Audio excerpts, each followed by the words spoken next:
Ֆիզիկական եւ հոգեկան առողջության հիմքում բժշկական գրագիտությունն է։ Ես առողջ եմ, երբ տեղեկացված եմ։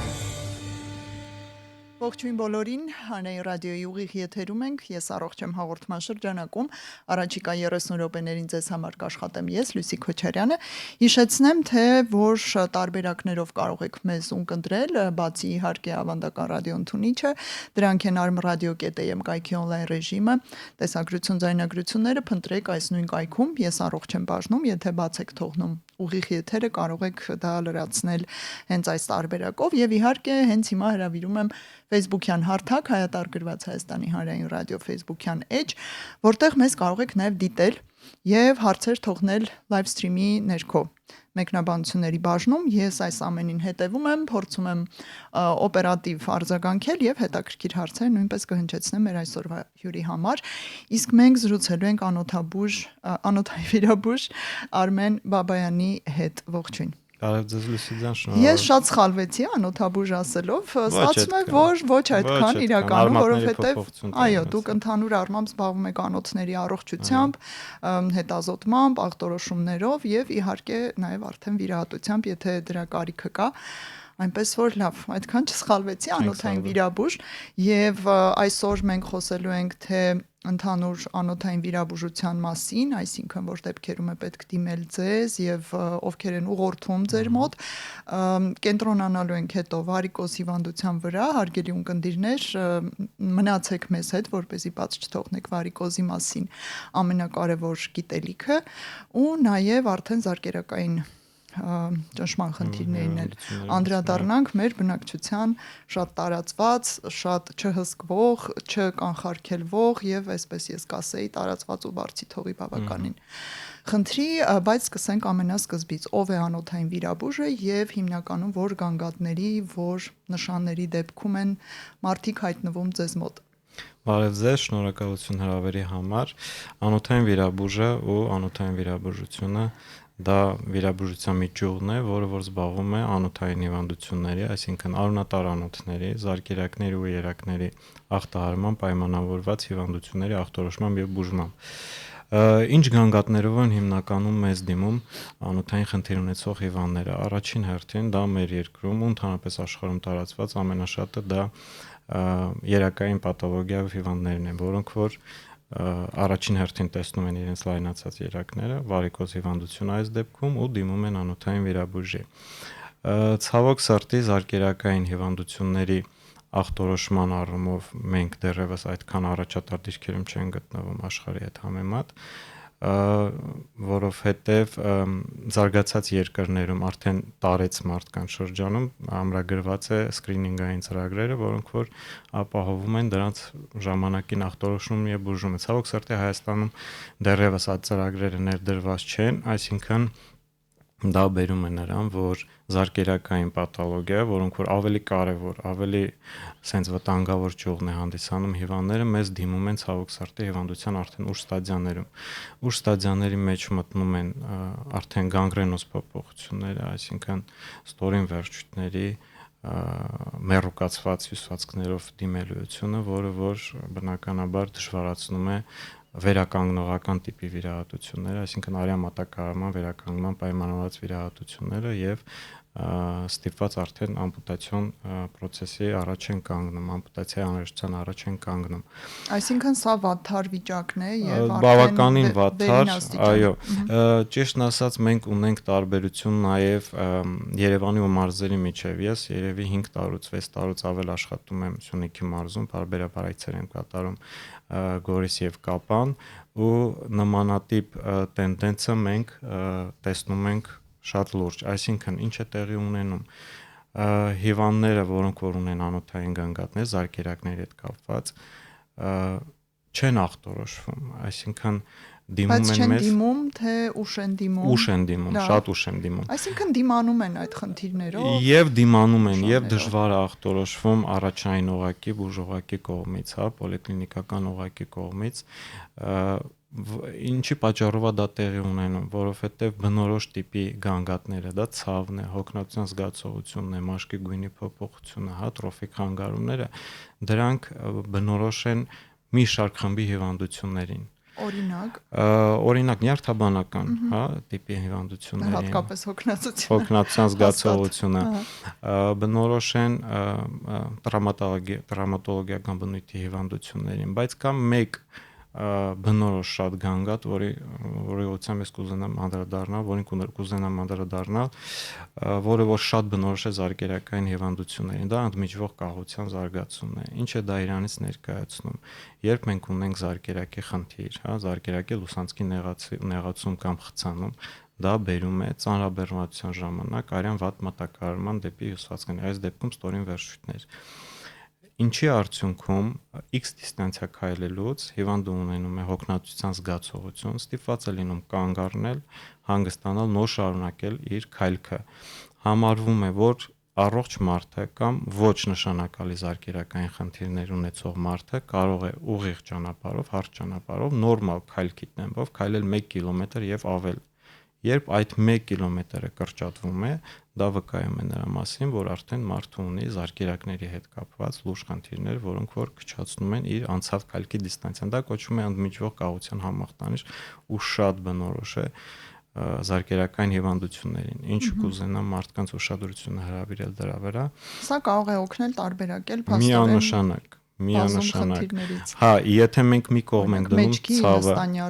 այո, նստանյարդի բորբոքում բնորոշում է ցավը, որը որ լինում է հանգիստ վիճակում կամ դիրքի փոփոխություններից, մաշկի գույնի փոփոխություններ լինում են տարբեր հիվանդությունների ժամանակ, խոցային փոփոխություն, տրոֆիկ փոփոխություններ նույնպես լինում են տարբեր հիվանդությունների ժամանակ, բայց այդ սիմպտոմը, հա, ընդմիջող կահության սիմպտոմը դա խիստ սպეციფიկ, այսինքն խիստ բնորոշ է անոթային զարկերակային պաթոլոգիաներին, ինչին շատ կուզենայի, որ ուշադրություն դարձնեն, նամանավանդ մեր առաջին օգնության, sense առաջին բժշկական օղակի բժիշկները եւ ընդհանրապես հիվանդները։ Այսինքն այս հարցերն էլ իրականում ընտանեկան բժիշկը կամ թերապևտը պետք է իմանա եւ մեր առաջի этаպի բժիշկները դրանք ընտանեկան բժիշկներն են։ Ընտանեկան բժիշկը պետք է առաջին հերթին կողմնորոշվի հիվանդության առաջացման, հա, ու նախնական դիագնոզի առումով, նախնական ախտորոշման առումով ու ուղարկի արդեն համապատասխան մասնագետին բուժօգնություն ստանալու համար։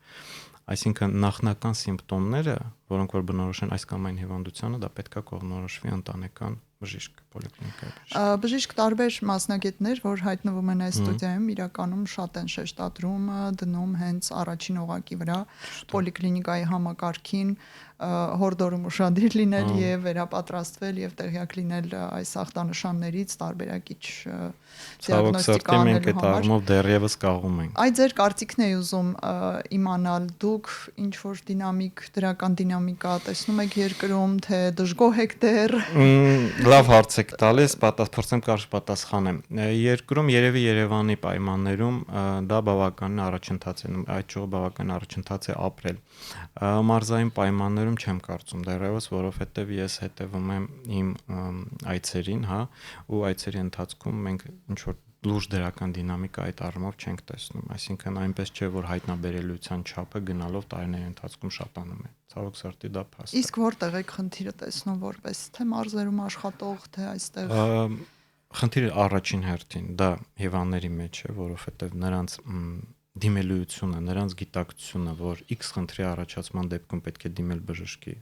այդքան էլ լավ մակարդակի վրա չէ։ Երկրորդ հերթին դա ընտանեկան բժշկության ոլորտն է, որոնք որ պետք է կարողանան շուտ, ճիշտ ախտորոշել հիվանդներին եւ ուղղորդել համապատասխան մասնագետի մոտ։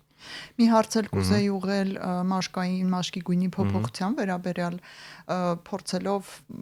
լավ ճանաչեցնել, այսպես ասած հիվանդությունը, դեպի ուր է փոխվում մաշկի տեսքը։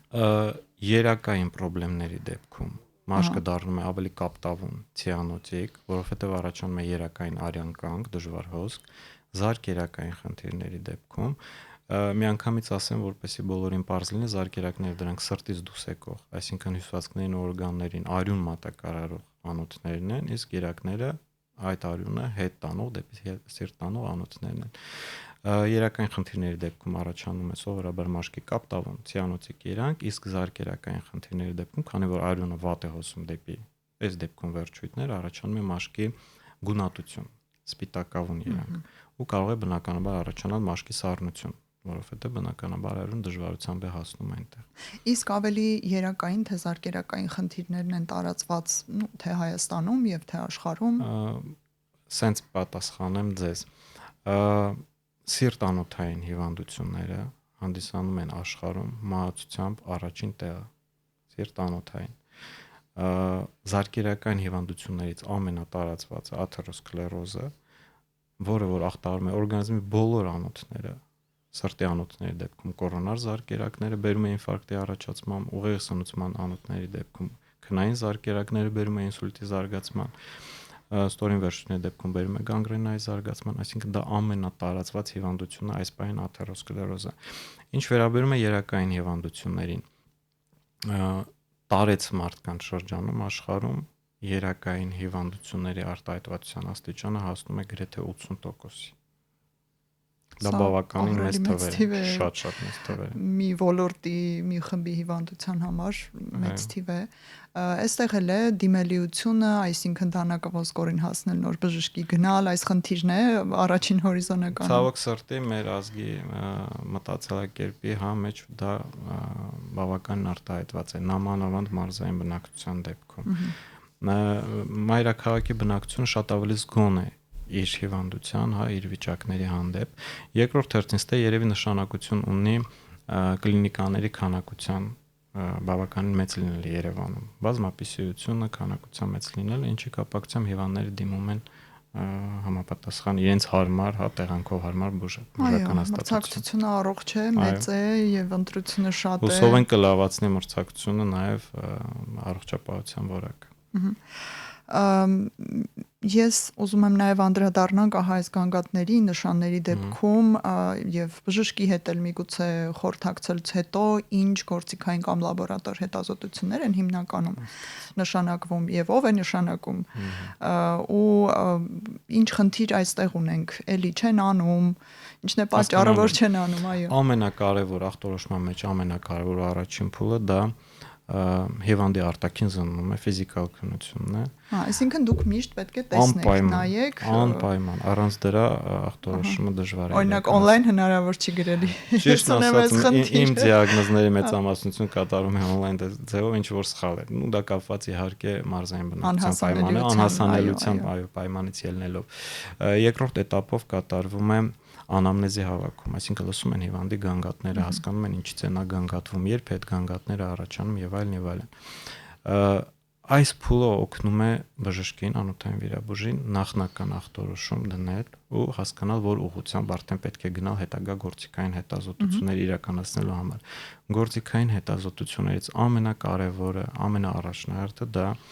անոթների սոնոգրաֆիկ հետազոտությունն է, այսինքն դուպլեր եւ դուպլեքս հետազոտությամբ։ Դրանք շատ մատչելի, հասանելի են գրեթե բոլոր կլինիկաներում։ Հիվանդի համար անցավ, արագ, ոչ ինվազիվ մեթոդներն են, որոնք որ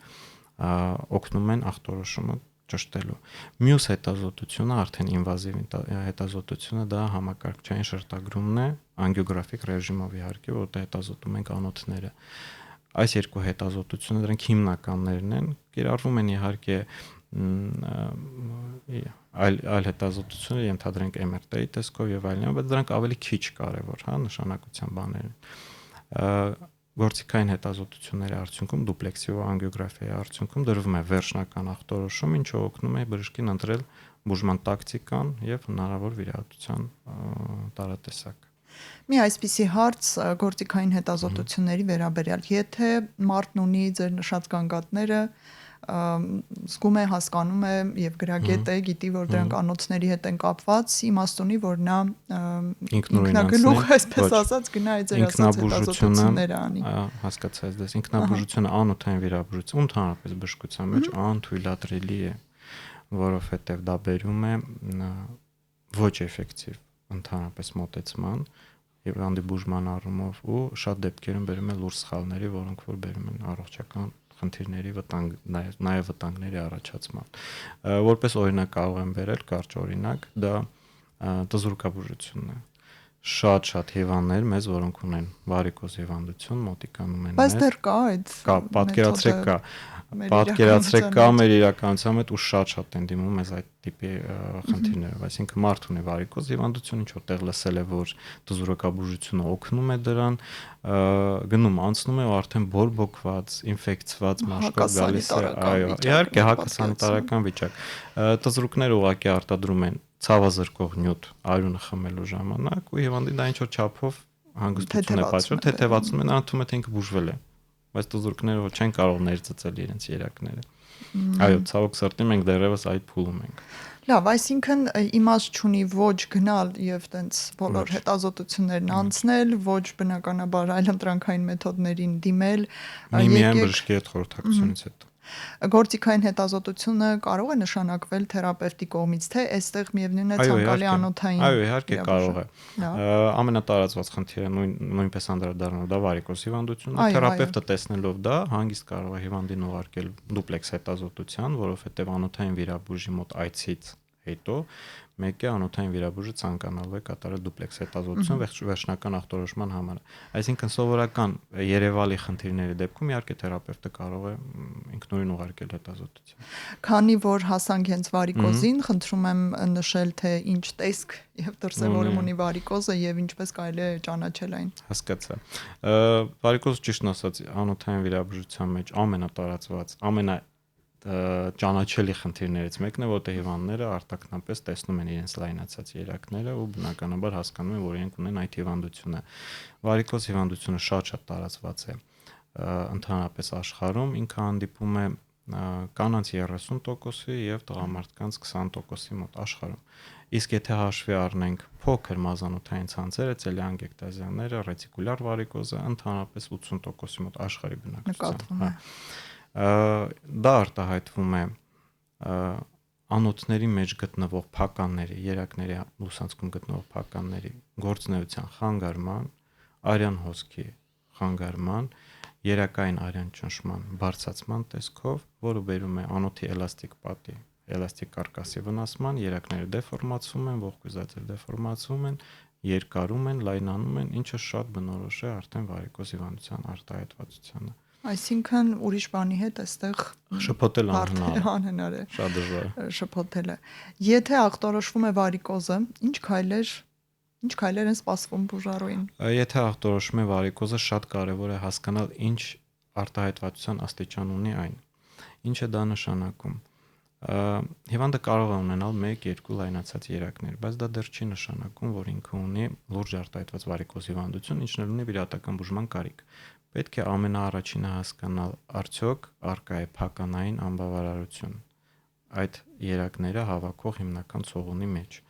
Դա մեծ կամ փոքր ենթամաշկային երակի ցողունն է։ Եթե արկա է փականային անբավարարություն, ուրեմն հիվանդությունը արդեն կա, իրեն կանգնացնելը հնարավոր չէ ու ինքը գնալով զարգանալու է աստիճանաբար։ Եթե կա փականային անբավարարություն, ուրեմն նշանակում է բուժման մեթոդներից կարևորագույնը ու ռադիկալ դա վիրահատական բուժման մեթոդն է։ Այսինքն կարող է վիրահատությունը սկսված լինել, բայց չհասնել փականային անբավարարության եւ այստեղ ավելի թեթև աստիճանի հետ գործ ունենք, ինչ է արվում թեթևի դեպքում, հետո արդեն ծանրանանք։ Այդ դեպքում խորհուրդ է տրվում կոնսերվատիվ թերապիա, այսինքն ոչ վիրահատական թերապիա, ինչը իր մեջ ներառում է ամենակարևոր բաղկացուցիչ մասը, դա էլաստիկ տրիկոտաժի կրելն է։ Էլաստիկ տրիկոտաժը մարդիկ դա ատում են, բայց մարդկանց դա X ժամանակ հետո բերում է բավական հանգստություն։ Այսինքն առաջի փուլում, առաջի օրերին հագնելով բնականաբար մարդիկ դժվարությամբ են դա հագնում, որտեղ դա անսովոր է իրենց համար, բայց որոշ ժամանակ հետո բնականաբար դա հանգստություն է բերում, որովհետև ախտանիշները վարիկոզ հիվանդության դա հոգնածության ծանրության զգացողությունն է, թույլ արտահայտված ցավերն են երակների ուղղությամբ, մաշկի քորն է, այտուցվածությունն է, նմանատիպ գանգատները թուլանում կամ վերանում են ամբողջությամբ։ Եվ որքան են ծառայում այդ հանգստացումը, ասենք կրելը մի քանի օր, որքան կծառայի լավացմանը։ Պետք է հասկանալ մի բան, որ վարիկոզ հիվանդությանը, եթե կամեր շեշտացա, փականային անբավարարությանը կանգնացնող ոչ մի մեթոդ աշխարհում դեռևս ստեղծված չէ։ Այսինքն մնացած ոչ վիրահատական բուժման մեթոդները դրանք ուղղակի դանդաղեցնում են հիվանդության ընթացքը։ Քրոնիկական է այս խնդիրը, փաստորեն, եթե սկսվեց, վերջ, ամբողջ կյանք ապրելու ենք։ Հա, դա քրոնիկական է, դա բոլոր օրգան համակարգերի երակների հիվանդությունն է, ուղղակի մեր ոտքերը, քանի որ ամենահեռուն են գտնվում սրտից ու ամենաշատն են ազդեցություն ունենում ծանրության ուժին, հա, դիմակայելու համար, առաջնահերթ ախտահարվում են բնականաբար նրանք։ Էլաստիկ տրիկոտաժը բերում է այդ անոթների, լայնացած վարիկոզ անոթների նեղացման, այլանհոսքի արագության, ինչն է թեթևացնում է վերնշված սիմպտոմները։ Երկրորդ этаպով կիրառվում են դեղորայքային բուժում, դրանց մեջ մտնում են վենոտոնիկները, հա, անոթների պատի ամրապնդման համար։ Դրանք հանդիսանում են բաղկացուցիչ մաս, այսինքն իրանք ինքնուրույն չեն անցկացնում բնականաբար ոչ վարիկոզ լայնացած երակները, ոչ կանգնացնում են հիվանդությունը, ոչ էլ բնականաբար կանխարգելում։ Դրանք բերում են այդ հոգնածության, ծանրության զգացողության ավելի թուլացման։ Ինչ դեղորայք է նշանակվում այս թեթևաստիճան դեպքում, եթե իհարկե կարիք լինում է։ Վենատոնիկները շատ են, դրանց անվանումները տարբեր են։ Դե ունիվերսալ ոչինչ չկա, փաստորեն, բժիշկն է որոշում ըստ կանգատների։ Իհարկե, ունիվերսալ ոչինչ չկա, դրանց տարատեսակները շատ են, բոլորն ուղղված են անոթների պատի ամրապնդման համար։ Եկեք ծանր դեպքերին անդրադառնանք, ինչ տեսակի վիրահատություններ կան, արդյոք դրանք զարգացում ապրել են օրինակ 20-10 տարի առաջվա համեմատ եւ ինչն է հնացած, միգուցե սա էլ ասենք։ Հայաստանի Հանրապետությունում մեր բավականին աճ է նկատվել, բավականին մեծ տենդենց ունենք ոչ ինվազիվ, այսինքն հիվանդին քիչ վնասող էնդովասկուլյար մեթոդների զարգացման առումով։ Վերջին 10 տարիների ընթացքում դրանք ընդգրկվել են բուժման պրոցեսների մեջ։ Դրանցից են հանդիսանում էնդովենոզ լազերային կոագուլյացիան, մեր շատ սիրելի լազերը, շատ հանրահայտ, ռադիոհաճախային աբլացիան, քիմիական աբլացիան։ Դրանք բոլորը մեթոդներ են, որոնք որ բերում են լայնացած երակային ցողունների ներսի լուսանցքի ներսի պատի դեֆորմացիային, քայքայմանը, ինչը բերում է լուսանցքի նեղացման ու երակի փակմանը, բոլոր մեթոդները։ Էնդովենոզ լազերային կոագուլյացիայի դեպքում դա ջերմային գործոնն է ազդում, ռադիոհաճախային աբլացիայի դեպքում, ռադիոհաճախային ալիքների դեպքում, իսկ բիոսոսինձի կիրառման դեպքում բնականաբար երակի ներսում ցուցարեսքում է այդ բիոսոսինձը, որը որ բերում է անոթների պատի միմյանց կպնելուն։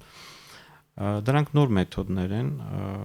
բայց արդյունավետ են որպես նոր մեթոդներ եւ որն է ամենաարդյունավետը ասես։ Նայեք տարբերությունը որն է։ Դրանց ալտերնատիվ որպես, հա, գոյություն ունի տրադիցիոն վենեկտոմիայի մեթոդը, ինչը կատարվում է զոնդի, հա, վենեքստրակտորի միջոցով, որի օգնությամբ երակը ամբողջությամբ հեռացվում է։ Մնացած բոլոր մեթոդների դեպքում այդ երակը քայքայվում է ու մնում է տեղում։ Իհարկե արդյունավետ են, այն մեթոդներն են արդյունավետ, ուղղակի ժամանակ է հարկավոր, որ հետազոտություններ կատարվեն, հասկանան 10 տարվա առաջ վիրահատված հիվանդը, հա, այդ մեթոդով արդյոք նրա ցողունը գտնվում է տեղում, կդիմանա, բաց է, թե ամբողջությամբ փակ է գտնվում։ Դրանք շատ կարևոր հետազոտություններ են, որոնք որ դեռևս չեն կատարվել Հայաստանի Հանրապետությունում։ Դուք ասացիք, որ նոր մեթոդներ են եւ նաեւ նշեցիք, որ հիվանդությունը քրոնիկական է մշտապես զարգանում, այս վիրահատական տարբեր միջամտությունները որքան են ծառայելու, ասենք, մի քանի տարի էլ մարդը կմոռանա այդ խնդրի մասին, թե ոնց։ Շատ մեծ նշանակություն ունի վարիկոզի ընդհանրապես երակային խնդիրների զարգացման մեջ կենսակերպը։ Այսինքն արած վիրահատությունը պետք է պահպանել։ Իհարկե, ցանկացած վիրահատություն պետք է պահպանել։ Կենսակերպը ինչով է ազդում հիվանդության առաջացման եւ զարգացման վրա։ Բոլոր այն մասնագիտությունները կամ այն տիպի մարդիկ, որոնք որ գործը կապված է երկարատև կանգնած կամ նստած ոտերը կախ վիճակի հետ, որոնք որ ունեն քաշի ավելցուկ, որոնք որ կրում են բարձր կրունկներով կոշիկ, քիփակոստ, այո, իհարկե դրանք բոլորը գործոններ են, որոնք որ նպաստում են հիվանդության զարգացմանը ու արագ զարգացմանը։ Այսինքն վիրահատության ժամանակ հեռացվում է օրգանիզմից ոչ թե հիվանդությունը, այլ հիվանդության թողած հետևանքները, սիմպտոմները, առաջացած վիճակը։ Հիվանդությունը մնում է բնականաբար օրգանիզմում, այսինքն հեռացում են բոլոր ախտահարված երակները, բայց մեր ոտքերում մնում են բավականին արտահայտվել բավականին շատ առողջ երակներ, որոնք որ տեսականորեն կենսակերպը չփոխելու հետևանքով կարող են նորից հիվանդանալ։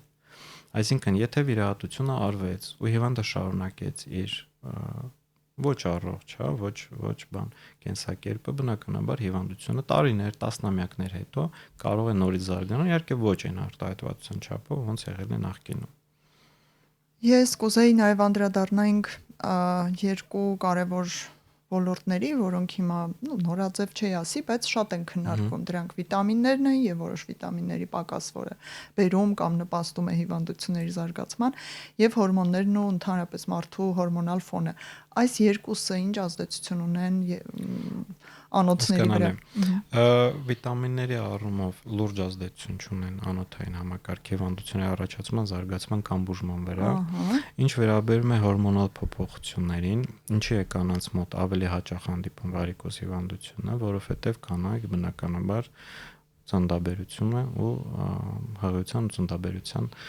փուլով են անցնում։ Ինչի է դա բերում? Արգանդի մեծացումը բերում է կոնքի օրգանների վրա երակների ճնշման, որը որ բերում է ճնշման բարձրացման, երակային արյան ճնշման բարձրացման, ստորին վերջույթների երակներում, ինչն է բերում է արդեն հիվանդության զարգացման։ Ու փոփոխությունները մենոպաուզայի եւ մենստրուացիայի ընթացքում հորմոնալ փոփոխությունները նույնպես ազդում են երակների գործունեության պատի փոփոխության վրա։ Այս առումով կարելի ասել, որ հորմոնալ ֆոնը, ինչպես է կանացի սեռը, այո, ազդում է վարիկոզ հիվանդության եւ երակային հիվանդությունների ընդհանրապես զարգացման վրա։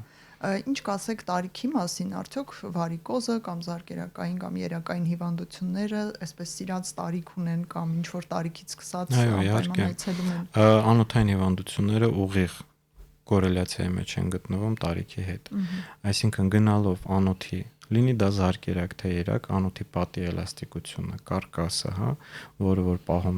ապահովում է նորմալ արյան հունը, բնականաբար թուլանում է։ Վերականգնողական process-ներն են թուլանում, ինչն է բերում է հիվանդությունների բնականաբար ավելի մեծ աճին ու ավելի մեծ զարգացման։ Այսինքն 50+ արդեն ռիսկային գոտի է։ 60+ արդեն մենք ավելի մեծ հակում ունենք հիվանդության զարգացման։ Իսկ իմաստ ունի 50 տարեկանից հետո ինչ որ սկրինինգային գործիքային հետազոտություն անել, թե քանի չկա գանգատ պետք չէ։ Ամբողջ հարցը դրանում է, ես հաղորդման սկզբում նշեցի, որ զարգացած երկրներում այս սկրինինգային մեթոդները իհարկե անում են, իհարկե իմաստ ունի 50-60+ տարիքի անձանց մոտ, անկախ նրանից նրանք ունեն գանգատ թե չէ, անցնել սկրինինգային ուլտրաձայնային հետազոտություն, որը որ տարական բարձրավող հետազոտություն է։ Տարին 1 հերիք կլինի։ Տարին 1, այո, իհարկե։ Ասենք 50-ից սկսած եւ հատկապես ինչպես եթե խնդիր է հայտնաբերվում կես տարին 1, եթե ոչ մի խնդիր այդ բանը չի հայտնաբերվում, տարին 1 սկրինինգային հետազոտություն շատ մեծ դեր ունի հիվանդությունների վաղ ախտորոշման եւ բնականաբար բուժման վրա։ Փաստորեն այստեղ էլ որքան վաղ ախտորոշում, այնքան վնասը քիչ է հասցված։ Եվ հեշտ է հիվանդի համար, եւ բուժանձնակազմի համար, բժշկի համար, եւ պետության համար ամենակարևորը։ Այո, ամբողջ առողջապահական համակարգը թեթևանում է, հարգելի ունկնդիրներ, հիշենք կանխարգելիչ բժշկության շնորհիվ։ Որքան վաղ եք հայտնաբերում, այնքան դրա բուժումը ձեզնից խլելու է քիչ ֆինանսական, ժամանակային եւ օրգանապահպան առումով։ Նաև շատ են ասում ամեն ինչ սուտ է, երակային, զարկերակային, վարիկոզ, այդ ամեն ինչը ժառանգական խնդիրներ են։ Եթե դուք ունեք, դա անպայման պատահելու է ձեզ հետ, կխնդրեի այս մասին էլ խոսել։ Խոսենք այդ խնդրի մասին, բոլոր հիվանդությունները նամանավանդ անոթային հիվանդությունները ունեն ժառանգական նախատրամադրվածության հակում։ Պետք է հասկանալ, որ մարդը չի ժառանգում իր ծնողներից վարիկոզ հիվանդությունը կամ աթերոսկլերոզը կամ ընդհանրապես ոչ մի հիվանդություն։ Նա ժառանգում է հակումը հիվանդության առաջացման։ Այսինքն անոթների որակը, իհարկե, էլաստիկությունը, դրանց քայքայման, դեստրուկցիայի արագությունը, հակումը, այդ ամբողջը նա ժառանգում է։ Այսինքն, եթե հիվանդի ծնողների մոտ առկա է եղել վարիկոզ հիվանդություն, մեծ հավանականությամբ նա ժառանգելու է հակումը վարիկոզ հիվանդության, այսինքն երակների լայնացման, առաջացման։ Եթե նա շարունակի այն կենսակերպը, որը ուժեղացնում է հիվանդության զարգացումը, բնականաբար մեծ հավանականությամբ նրա մոտ նորից զարգանալու է այդ հիվանդությունը։ Այսինքն այն մարդիկ, ովքեր նախատրամադրվածություն ունեն, պետք է ավելի ուշադիր լինեն, մեկ-մեկ երևի խորհրդակցեն եւ ստանան ուղղորդումներ, ցուցումներ բժշկի կողմից ու կարելի է այսպես խուսափել կամ մի քիչ գոնե ուշացնել, դանդաղեցնել, բարդություններից խուսափել ամենակարևորը։ Հասկանալի է։ Շատ շնորհակալություն այսօրվա համար, այսքանը ինչպես միշտ ասում են, անոթային վիրաբույժ Արմեն Բաբայանի հետ խոսեցինք, շատ ինֆորմատիվ էր։ Լայնածավալ պատկերացում կազմեցինք այսօր անոթային խնդիրների մասին, երակային, զարկերակային, վարիկոզ եւ այլն։ Ուշադիր եղեք, առաջին գանգատների դեպքում անպայման դիմեք նախ առաջին օղակին, հետո թիրախային մասնագիտացման բժշկին, հետազոտվեք եւ պահպանեք ձեր առողջությունը։ Զրուցեցինք Արմեն Բաբայանի հետ, ցտեսություն, շնորհակալություն։ Եղեք առողջ։ Ես առողջ եմ, երբ տեղեկացված եմ։